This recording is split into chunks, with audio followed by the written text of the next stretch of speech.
At alam mo na posible mang mabuhay kahit wala ang ilang parte ng bubong. Kailangan pa rin magdoble ingat.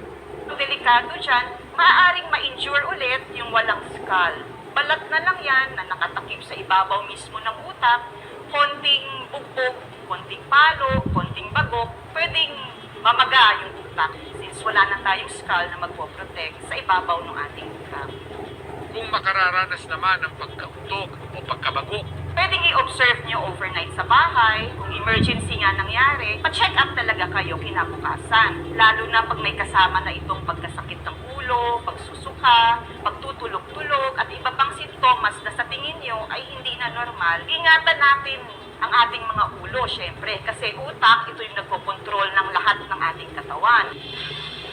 anumang oras mahalaga ang pag-iingat, lalo na't ang aksidente hindi maiiwasan.